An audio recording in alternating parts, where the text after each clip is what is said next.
Good evening, everyone.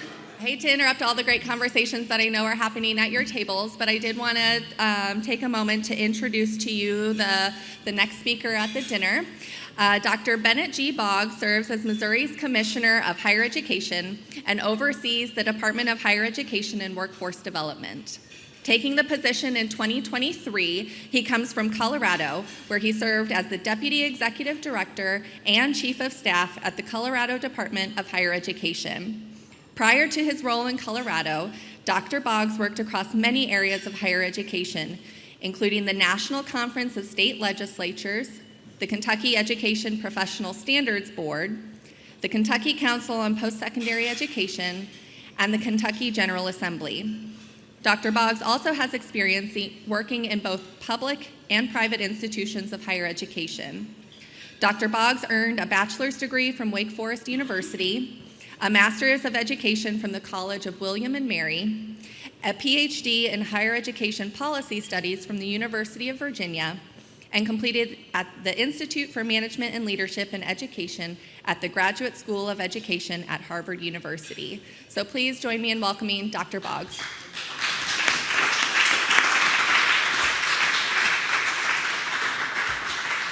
Thank you very much. This is now the part of the dinner where everybody needs another round of wine.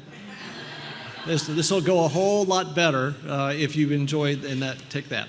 A couple of things, if I may say. One, it is truly an honor to be here. I appreciate this opportunity. Susan, thank you and your staff. This is terrific. JD, thank you. WashU, this is beautiful. And WashU is such a great partner. We're fortunate that WashU is in Missouri. And they are a great partner in St. Louis, and of course, and it's good for all of the Show Me State, I'll tell you that. Another thing I would say while I'm getting here, as I tell some of the stories tonight, I do want to point out my administrative left hand and right hand are with us this evening. Our CAO, Samantha Dickey, just introduced me. She's the CAO for us at the department. And Leroy Wade is the Deputy Commissioner of Higher Education and Workforce Development here in Missouri, and so please welcome him as well. And I lean on them both every day, I've only been here 14 months, and they both are just so helpful, and I'm grateful to them. And so welcome to Missouri. They have welcomed me to Missouri, and the Missouri hospitality I have found is a real thing, and I hope you found it as well. One thing also as I get into this, I didn't know who all I would see this evening. My counterparts at a number of our states are here, and I just feel a brotherhood obligation, sisterhood obligation. If you are a SHIO at a sister state, please just raise your hand so that everybody can see. We have the weirdest jobs in American higher education. It's a little-known secret that actually there's a professional association that we're a part of, and we do actually escape and get together a time or two a year, and we do talk about our shared issues and concerns and how can we learn from each other and from our states and what else is going on around us. And I am grateful to them and for the conversations we've been able to have, particularly as a younger SHIO learning the ropes. I'm very grateful for your kindness and in that matter. And also, while I'm trying to win applause to get started, you heard that I was a part of the National Conference of State Legislatures. So if you were an elected official, I would appreciate it. Raise your hand, just to get a sense in the room so I know who I'm talking to. If you're an elected official serving. Or work. Thank you. Thank you for your service. And I do mean that. I have a soft spot for the legislature and the legislative process. As Leroy and Samantha and I worked through this past session here in Missouri, they picked up on the fact that I have compassion for legislators and what all they have to go through. And we had quite a session here. I don't intend to draw from my notes a lot, but I do have some points I do not want to miss. As I tell the story, though, about what we're doing here in Missouri, I do want to open up and allow the Missourians in the room to chime in, particularly my colleagues. While I tell the founding story, they actually lived it. And I, in all kindness, would say if I set off any PTSD trigger warnings, they know now. But we are the Department of Higher Education and Workforce Development, and that's quite unique. The only other agency in the nation that is quite designed like this is Oregon. And I called my counterpart there, a fellow named Ben Cannon, who, by the way, is a Washington U alum. And I asked him, I said, how does this work? How does this work out there? What are you guys doing out there in Oregon? And he said, Ben, we're not doing anything like what you guys are trying to do in Missouri. So when you guys figure it out, give us a call. I said, well, thanks a lot, Ben. Great help. There are three things I'd like to talk about. One is the fact that we are a bit of a unique model.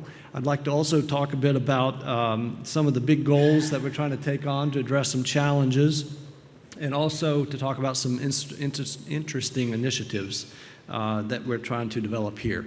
And I'll see what is of interest to you. I think Susan was saying that perhaps the way that we were founded, what came together to put that together, may be of interest to you. Happy to talk about that. So let's start with that part. What we began here, actually, we were formed by executive order by Governor Mike Parson here in Missouri in 2019. And this followed up a task force that was Talent for Tomorrow. And it was an initiative that brought forth a statewide coalition of corporate executives, educators, community leaders, legislators, members of the governor's staff, members of the executive branch. They came up with, I think, a list of maybe 20-some different initiatives that they were suggesting that would help push Missouri forward in terms of workforce development. A couple of those things actually were related to what we were about. And that was what to do with the Office of Workforce Development, which is WIOA federal money, and that kind of a self-select group, self-set-aside group. And then also we had the traditional Department of Higher Education. And the idea was that actually these things are closely related. And I think if you think about it in your state, particularly if you think about the community colleges, those partnerships in the regions are already forming in terms of how do you set that pipeline up where higher education and workforce really are hand in glove. The other thing that is of an interest, and this is, I think the title of my talk tonight is the two things come together. Actually, three things came together. The third part we'll talk about tonight is the Missouri Economic Research and Information Center. The acronym is MERIC. And it is a study group that produces a lot of reports, very high-powered. They do a lot of reports in terms of trends. They do it by regions. They do it statewide. They look at economic development. They look at job trends. They look at postings and how we're doing. So they provide a lot of state information for us. So those three components come together to form our department. We're about 300 of us, so we're pretty large by the nature of our work. But the interesting thing is we also have, in addition to what we're doing the workforce side, we have 23 job centers scattered throughout the state. And that's unusual. And so how to draw them in and get them in terms of part of that. That's part of our challenge. A little something maybe just, I got a question at the table, made sense, things we take for granted that might be good to clear up. We have a coordinating board. I'm hired by that board. They appoint the commissioner. 9 members. They represent the congressional districts, so therefore they represent all parts of the state. By statute, only 5 of the 9 can be of one party. So it really is meant to be bipartisan. And that works out quite well, frankly. At least it has so far. And let's see. Anything else to say about that? So I think that you get the best parts of that, how we've come together. And we really do want to be focused on how do we create pathways and our mission to put Missourians on paths to learn, work, and prosper. One of the underlying things that drives me is I think we're all pretty much aware of Georgetown University's Center on Education and the Workforce. I read that a lot. We were talking about insomnia over here. There's an answer for it. But actually, it's very good work. One of the things that they came out with just recently is by the year 2030, 72% of all new jobs are going to require something past high school. 72% of all new jobs are going to require something past high school. Currently here in Missouri, about 24% of all new jobs are related to STEM in some form, 24% of all new jobs. So you can see why we're already trying to think about how do we create these pipelines, how do we get folks to reskill, upskill, how do we get our high school students to get in these ways. So to lay out a little bit of the things here, this is what these are areas of responsibility. Much of these, I'm sure, your state coordinating board, your state Department of Higher Education does a lot of these as well. We coordinate higher ed policy and budget requests for the public institutions. We convene partners together to talk about initiatives, convening all the time. We manage the state financial aid programs to increase affordability. We expand awareness on how to plan, how to prepare and pay for post-secondary ed. And we monitor compliance. We do consumer protection. I bet you do that as well. So, in terms of state and federal regulations, authorizing private institutions and protecting students in the for-profit institutions. Some areas that we have that you may not have is, as I mentioned, we have 23 job centers across the state. And we also co-staff with the Department of Corrections 10 prison re-education programs. JD mentioned earlier about Wash U and their prison education program. And I can tell you it is phenomenal to see. And I'm very open about the fact that I'm hoping that our regional universities in particular can catch on to this, because I think it's an immediate reskill, upskill opportunity. Here's the thing, in Missouri, we have 1,000 parolees are released every month, 1,000, and they're going right into the workforce. So how do we set them up for success? And I don't know if there's any Ohioans in the room. You guys you've got some great research in your past, back when Pell Grant was more flexible, and if that comes back around, there's some great research about how great Ohio did this back in the 1990s. It lowers recidivism, and it's a triple win. It helps the parolee because it prepares that person to go into the workforce. It helps the family, it helps the community, it helps the state, because recidivism is reduced so much in Ohio that for a couple of years there, they could reduce the budget. They didn't need as many guards, and they could redirect those funds into other programming. So Missouri was the first state that signed into the 2030 reentry program. It's a U.S. Department of Justice program. And so we are kind of committed into doing this partnership with the Missouri Department of Corrections. Wash U's already ahead of us in this. I went to this graduation program, and a fella in a suit grabbed me on the way out. It's a Wash U program. It's not mine, but I'm there to enjoy it. This guy pulls me aside, and he goes, "You're the commissioner?" I said, "Yes." He goes, "I want to meet you." And I said, "Yes." He goes, "I'm the warden." I said, "Oh, I'm happy to meet you." He goes, "I want to get the word out. You let people know I love this program in my prison. It changes the culture. It has everybody thinking forward about life out of here and how can they think ahead.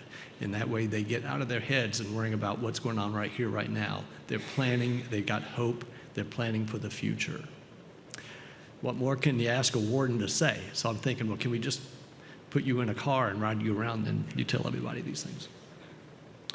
And then the last thing, in addition to the, as I mentioned about the job centers, is also we analyze and publish labor market, workforce, higher ed data, and trends. And frankly, I think that's an area that I think we need to also underscore and push, I hope, in the next year or two, to make that even a higher profile work. I do think we have some key people that look for this information, but I do think there's more. When I go around and speak to different chambers of commerce, they're not always aware of the fact that we actually have your region already. We've got information there for you. Some of them know, and they do quite well with it, but others are kind of like, "Oh, really? Tell me more about that." Let me talk about some of the challenges. We've got two big goals, and a lot of this we draw from Lumina, and you've got goals in your state as well. And again, the broad picture here is pulling us together is to help us consolidate and better coordinate the resources available in higher ed and workforce development. So one of the things that we want to do is we have a goal of 60% attainment rate, something past high school. Right now we're sitting actually a little better than 50.5, but somewhere like 52, 53%.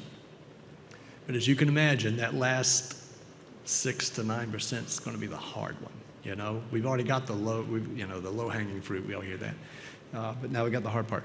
When this plan was put together, which it does predate me, we also focused on our African American, Hispanic, and our rural students.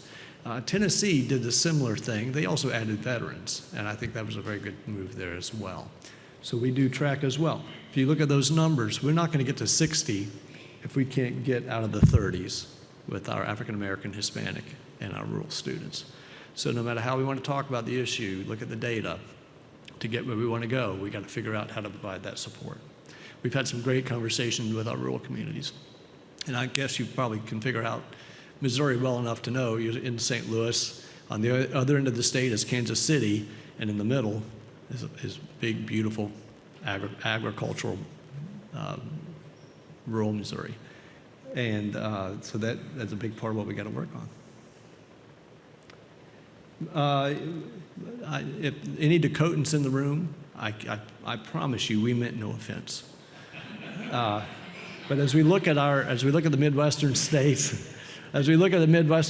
we did not include the Dakotas, but we also took it upon ourselves to add Oklahoma, Arkansas, Tennessee, and Kentucky, frankly because they're just border states around us, and we have a lot of interaction and students flow back and forth and things of that nature. So we rank 10th among the 14 states in post-secondary attainment. That's just not where we want to be. But I do appreciate those of you who have forged ahead because you're giving us something to aim at. And I'm looking at you, Minnesota. Thank you so much. Let me see what else I want to go with that. We're only slightly, so we're 10 percentage points below Minnesota, but we're only slightly above Oklahoma, Kentucky, Arkansas, and Tennessee. So we've got some work to do. Here's what it looks like in enrollment. I bet your state looks very similar. So we all took a big hit when the pandemic hit, and now we've all just turned the corner. Here's the thing, and I bet you have this challenge in your state as well. Our demographics are shifting. We don't have that many high school students. And the high school students that we do have are looking at other options. They don't have to go to traditional college anymore. Add to that, we all wrestle with the FAFSA debacle, what's gone on with that. So and who knows how that's going to play out.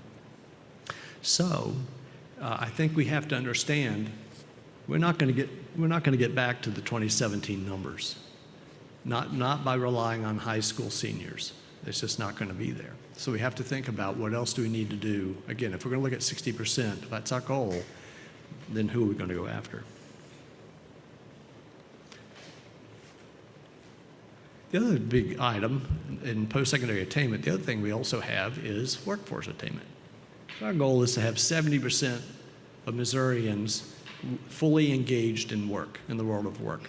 Now that goal was set before coming out of the pandemic, and I think our unemployment rate is somewhere like 3.4%. Who's complaining?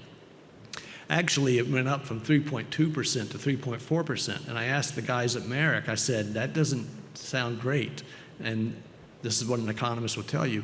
Actually, it's supposed to be good news because it's loosened up the workforce a little bit. People who need to hire and can't find workers, if it loosens up a little bit, everybody gets a chance to at least see if they can get some more folks to hire in. So we're about 3.4% unemployment rate. But we do look to make sure we've got 70% of our Missourians fully engaged. The one thing, let's take a look at our unemployment rates. So here we are in this, we're 8th, right smack in the middle. And that's not a bad place to be. But again, we do intend to work our way further up.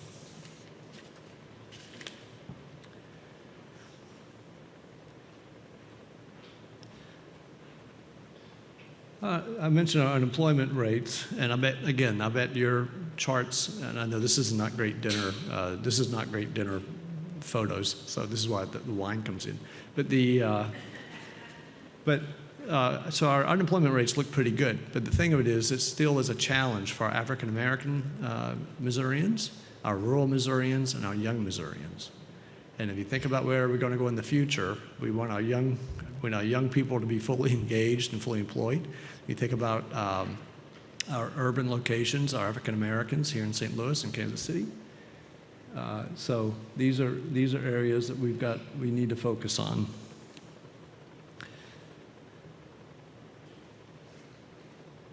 So now I want to talk about a few of our initiatives. I mentioned Merrick. This is Merrick. This is our strong research unit. And these are the kind of services that they provide. They do employer surveys, they put out jobs reports. They really do provide the state with data, information, and reports that can be used. And it's all online. You can download the parts that you want. It's very readable. It's very user-friendly.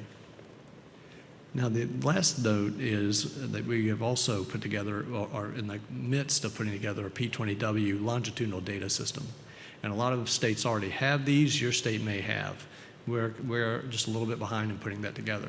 The legislature was very generous last session, not this past one, but the one before last. And so we've been allowed and have the resources to put together a 5 or 6 person staff. And we're going to hook up, so it'll be based in our department, but actually it's going to be a partnership with the Department of Elementary and Secondary Education, our K-12 department, with our Department of Labor and Industrial Relations, with our Department of Economic Development and our Department of Revenue. So we really will have from preschool through college on into the workforce. Pardon me. And because we can have that kind of longitudinal, we can have all the, we can mask all the data, we can mask all the identity, you know, all the things so that none of us will know who's who. Excuse me. But we'll be able to start asking questions. Not only can we look at trends, but we can also, thank you.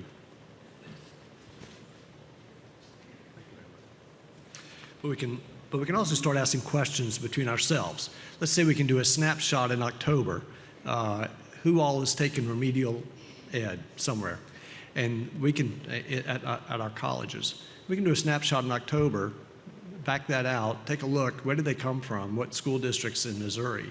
So no matter what, you know, if you came from a K-12 school district, no matter what public university you went to, we could, you know, this database would be able to go back to that superintendent and say, hey, statewide, your graduates are, you know, let's say challenged in algebra. You might want to take a look at, you know, do you need another algebra teacher, things like that. So there's some very, you know, sensible questions that we can ask and help put together to help us provide a more cohesive set of policies statewide. Now, so I set that down without spilling it. The next thing I want to talk about, though, is talking about where are we going to go get those students. We don't have enough high school. The demographics are shifting on us. This is an area Samantha Dickey actually leads quite a bit, and I'm very grateful to her for it. We've got an adult learner network, and so we're going to go back and look at where the some college, no degree, partial completers. We're also going to talk about how can we talk about reskill, upskill, career-long learning. You know, you used to talk about lifelong learning. Now it's career-long learning. How do you reskill, upskill? How do we go back and be prepared for whatever the next wave is? And this isn't just about assembly line, that kind of work. I mean, let's think about AI. All of us in here are going to have to learn how to handle AI. And so my guess is that some place or another, we're all going to find somewhere we're going to learn how to handle AI. It's just going to be part of what we do. And I think many of us already in our jobs, we already do the cybersecurity video stuff that we all have to do, right? So reskilling, upskilling, relearning, that's a natural part. But now it's a way, let's get it organized in a manner that we can handle it. You can see some of the other things we've got there. We had a big bill this past session on transfer. It didn't make it through. Not many bills did. We only had 28 bills total outside of the budget that came through our legislature this session. But we have gone back to the presidents and we've said, you know, we had a bill, you were worried about transfer. Let's slow down, and in the interim, let's go back and look at how did that bill fall together. And instead of trying to put it together on the fly in the heat of a legislative session, let's work through that together through our normal channels. So you can see some of the other things there. I've already mentioned the justice involves individuals. I won't do that again for you. But you can see where we're trying to go. The last point I will say also is an area where I think Missouri is going to have to go next, and that is we're going to have to get our employers not only to be good industry partners, but I'm also already hearing from some of the regional presidents talking about the employers are saying they want their workers to go back. They will help cover part of the tuition costs. That's where we're going to need to go to get to that 60%. We can't just keep telling families it would be really good for your career if you came back. We need the employer to say, I want to help get you there because I need you to be good at that work, and we'll do it that way. So that's, I think, next on our list. And then here's the other part. I've already mentioned the 23 job centers. They served 70,000 Missourians last year. We had 42,000 apprentices. The governor invested in the Office of Workforce Development. There's an Office of Apprenticeships and Work-Based Learning.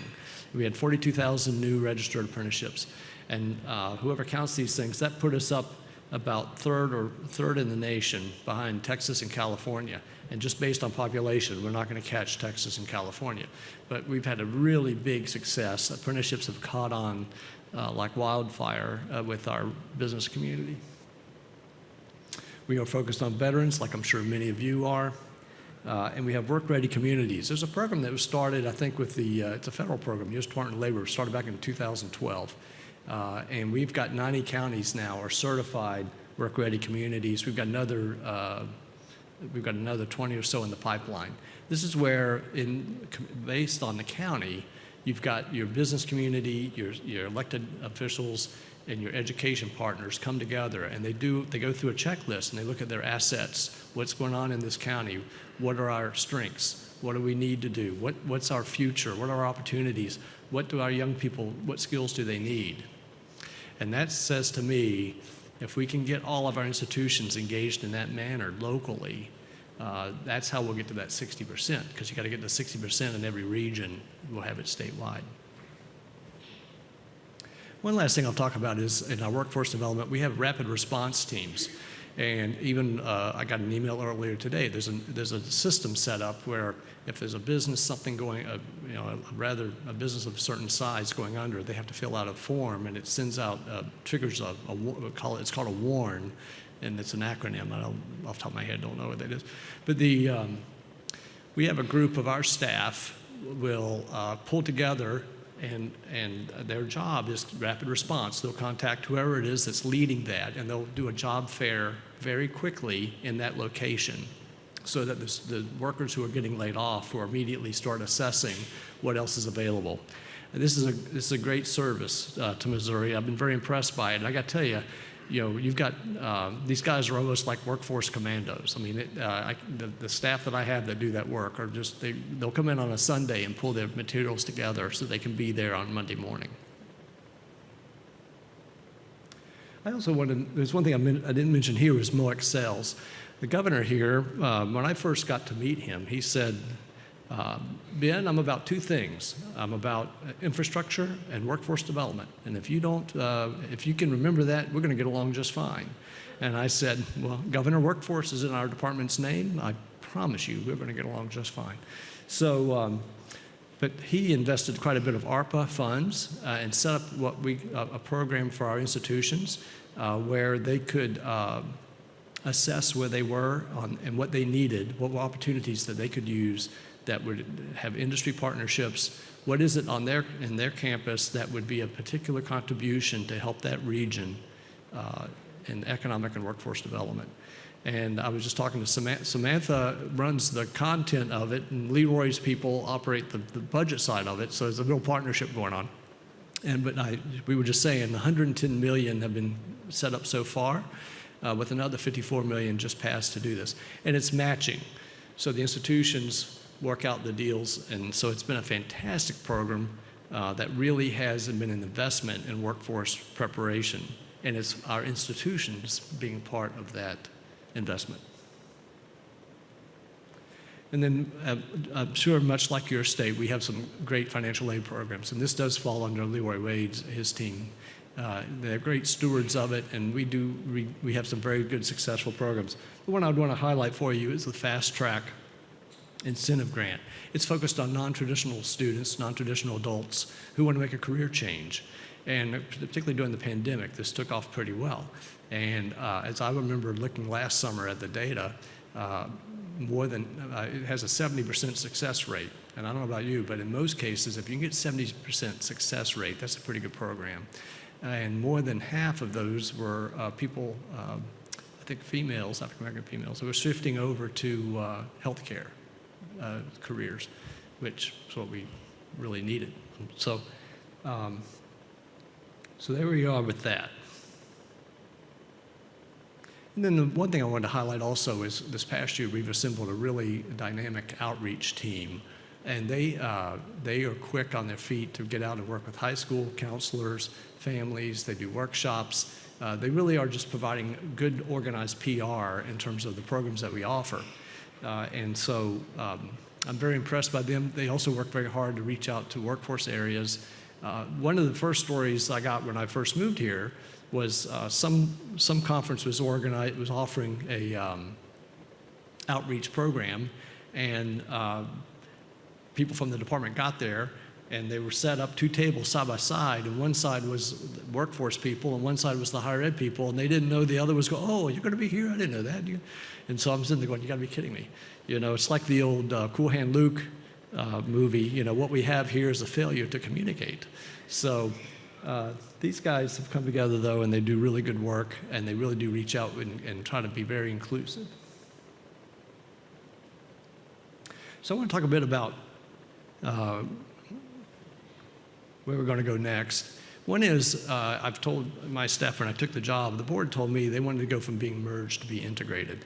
And that's easier said than done. You don't just change the letterhead and call it quits.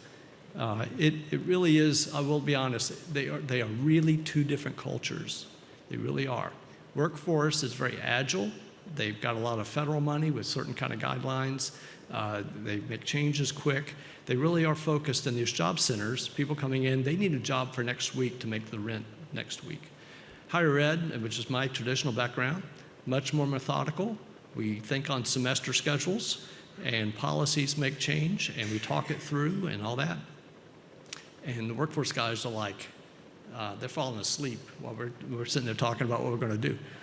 So helping those 2 cultures understand each other, how to be prepared to help each other, to understand that what each one brings to the table. It's not as easy as you think. We talk a lot about it. We talk about it out loud in our meetings. I'll be honest, I think the higher ed side is probably picking up faster on how to get more workforce going on. Then it's harder to get the workforce to understand you've got some higher ed angles you need to do. I will tell you this, out of those 23 job centers, 4 of them are now located on college campuses, community college and a regional university. That's made a difference. We've got a couple more being negotiated out to see how that might work. But as you know, it often comes down to individuals. Some of these partnerships work really well because we've got some really outgoing people that are pulling each other in. And in some of those campuses, people are like, well, we're here, but we're kind of at the end of the building and nobody says hi and all that stuff. So you got to work that out. But the fact that they're there, we can start talking about doing those soft handoffs. Hey, we can get you a job. This is great. But you know what? As I take a look here and we start assessing you, you know what? You're 2 courses away from getting that industry recognized certificate. And that course is right here. If you can start coming in on Tuesday nights or something, we'll figure that out. So we can start having those conversations. And that takes me to leveraging the opportunity. While we may not have all the answers, I do think Missouri is set to ask the questions. And we have the right people in the room and the right people at the table to be able to talk about, okay, how are we going to figure this out? We've got the opportunity in front of us. And let me double check because I want to make sure I've gotten ahead of my notes here. There are a few things, as we talked about the on-campus job centers. I want to talk about regional, civic, educational, business, industry partners. I talked about the certified counties, certified work-ready counties. How do we have those conversations that really get dynamic at the local and regional level? I think that's the opportunity we have. How do we at the state level provide the support to let that work happen locally? That's how the best work's going to happen. So that's where I'm looking to push next, and we're pretty excited about the opportunities we have before us. And I am truly grateful to be in Missouri, and I'm grateful for the staff I have. And I'm not just saying that because they're sitting here. And I thank you for this opportunity, and I'm happy to have a conversation if you have questions.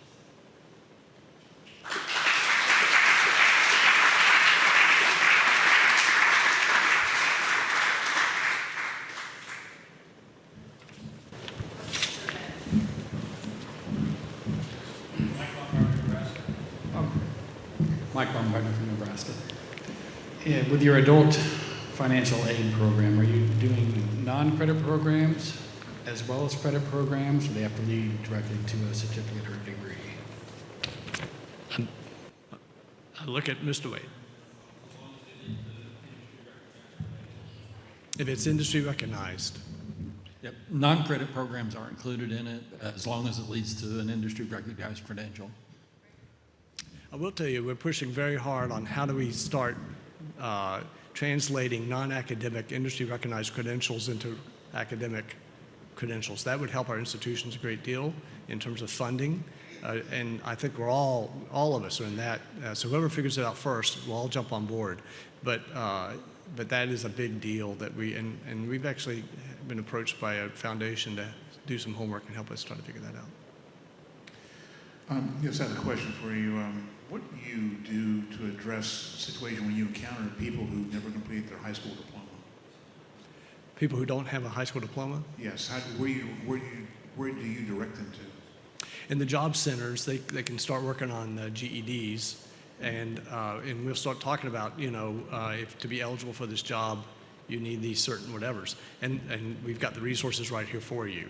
And we'll just start trying to make that as easy as we can. These job centers, we've upscaled them, rescaled them.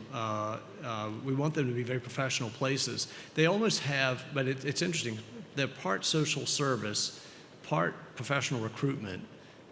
And I've even mentioned to Leroy one time, we were looking at one, and one was like part ministry. One had like a clothes closet, and it had a food bank, and it had,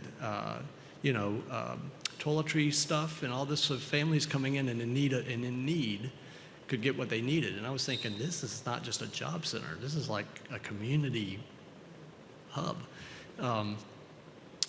So when they come in and people in these situations, we can talk about what resources are in this community to help you. And this is, and then, let's try to find you a job so you can make rent next week. But let's also talk about getting you on a pathway to get out of this kind of desperate situation. And even in a bigger picture, I think we all know the data shows getting through the pandemic, even those of us who are old enough to remember the Great Recession, the more education you had, the more insulated we were from the pain of all that stuff. And so that still holds true. So I hope that answers. Hi, I'm Katie Stewart. I represent just across the river in Illinois, so thank you for being here. I just had a question about, you had the slide with all those different scholarship programs, and I have two things. Are those only for full-time, and do they just cover, I know you said something, I wonder if they just cover like tuition and fees, or if it can also cover other things. And then my other question is, does any of that come with like a commitment to stay in the state of Missouri? Like if someone doesn't live up to a 3-year or a 5-year like work placement afterwards, do they then owe that back? I have my assumptions, but Mr. Wade lives this every day.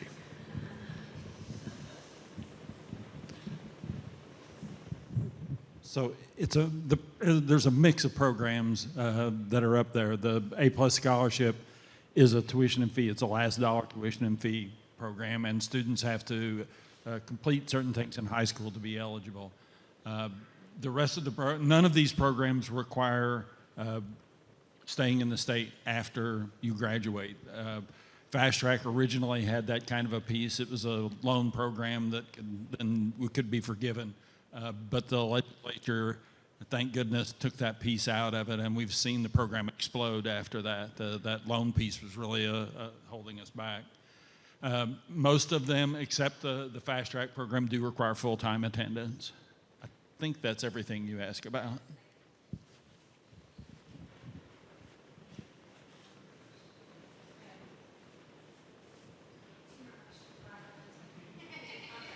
Thank you. You mentioned about GEDs and how you do it. I went to a graduation last Thursday in Lawrence, Kansas, and there were 46 graduates. And the person speaking said, this program is funded by our school district, but the other programs for GEDs are not. What does Missouri do in terms of how do you fund GEDs? How do we, Samantha knows that one. Well, so my understanding is it's a little bit of a mix. So our Department of Elementary and Secondary Education administers our Adult Education and Literacy Program, which is a federal title program. So they get a lot of federal funding in order to carry out that work. They do not have enough funds to meet the demand in Missouri, so there is a backlog in providing services. There are also adult high schools, which is a slightly different model. So students are not getting their high school equivalency, they're actually getting their high school diploma. And I think that is, that's state dollars, I think, that are invested, as well as maybe philanthropy. It's through MERS Goodwill, I think. So there's a mix in how those programs are funded. Thank you. I want to ask another question. But the reason I ask that, when you talk about workforce and the shortage and bringing the young people along in the process, I thought that all GED programs were part of an education system. Like if the kid didn't get to go to school there, you use that same money to help them in something else, but that seems not to be the case, and you've kind of answered my question here, because I had never thought about that before. Thank you. One thing I'll add to that, we have the Adult Learner Network that Samantha Dickey oversees with us, and we have, I don't know how many of our institutions, 12 or 14, pitch in to make that happen. We have a report that came together, was funded, 60 for all, and it's where we go to the 60% for all, meaning targeting our adult learners. And it provides very logistic things that we're going to do to go after and get more adult learners. I'll bring this up, though, is to say the last time this group all got together, there was a table of GED adult education folks who saw the opportunity and simply wanted to join in. And so I thought this is tremendous. I don't, even though they are technically based in our Department of Elementary and Secondary Education, who cares? Who cares? They're in the pipeline. So let's get them here and get them in the GED and get in there. The other thing I would say is a lot of these, adult high school, there are some states and situations who gets the contract. They want to do they want to hold it in the local high school. It's been my experience in another state before I was here. It works a lot better at the community college campus, because when you're talking about GED students, sometimes going back to the high school is the last thing they want to do. And even to go park in the parking lot, they don't want to go park in that parking lot and walk in that door. So put it someplace else. And if you put it in the community college, then you say, you know what, you've been studying for the GED, and you've passed the batteries of tests, why don't you stay in the habit and let's get you on that pathway to that certificate. You're only so many courses away. So again, there's some ways there. How do we do these soft handoffs to get these pipelines, these pathways going? Yes, sir. Tim Flacco from North Dakota. The geographical center of North America, by the way. I'm saying that with a glimmer in my eye. Huh? My question is on degree completion area, and maybe possibly, like, we'll call it mass customization. Because in North Dakota, you listed some of the different groups, but some of those groups that are performing lower or having less completion are also the ones with higher birth rate coming up the pipeline. So what is Missouri looking at or doing to kind of provide individual customization? Because I'm guessing a strategy for one isn't necessarily a strategy for all. So, I mean, we're tasked with that a little bit in North Dakota, that we just can't, run a blanket across everything and say, well, this will work for everybody. I'm not sure how I could follow your question. I would say that I think the notion of what I'm trying to get at is the more we can make it a more local, regional conversation, the better. And so how can they work to serve the students and the learners, because not all students implies they're young people. How can we get them in that situation? I was at a K-12 school, Hume school district south of Kansas City. The school district only had 13 seniors. It was that small. But each one had his or her own plan of what they were going to do next. And each one had a plan after high school. They were going to go get another credential. A couple of them were going to go to Missouri Science and Technology University, which is, quite an accomplishment. And a couple of them were simply going to go to the local community college, whatever. A couple of them were going to join the military. So I hope that gets to your question. I mean, I do think you're right. Ultimately, we have to get the pathways to meet the needs of the individuals. But you're right. I mean, we can't just do a broad blanket policy isn't going to take care of everything. We have to stop and figure that out. This is the last question. Sure. We're out of time. Go.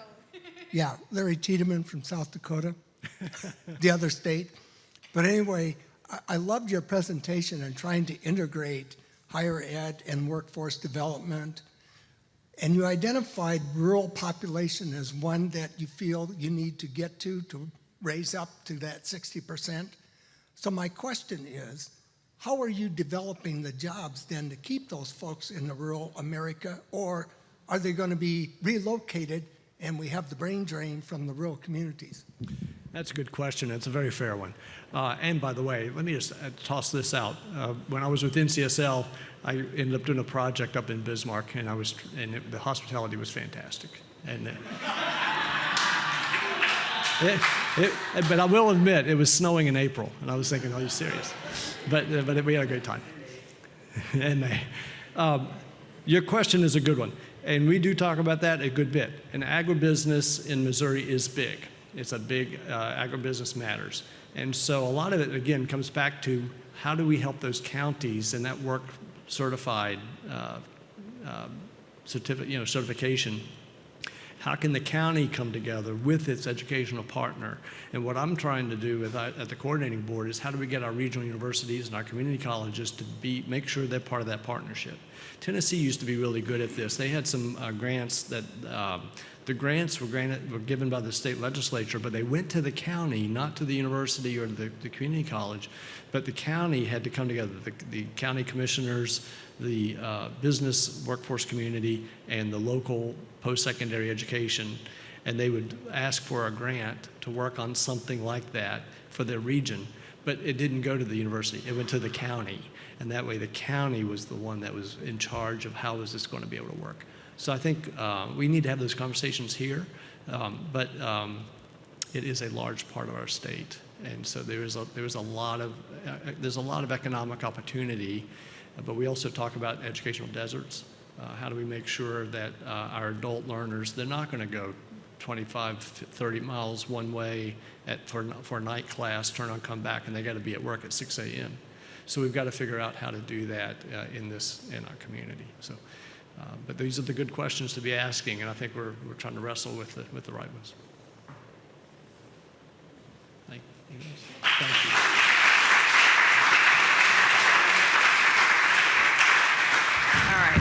Thank you so much, Commissioner Boggs, and to your team, Samantha and Leroy. And thank you, JD, also for helping us, hosting us here. It's just been a wonderful evening. So thanks, everybody.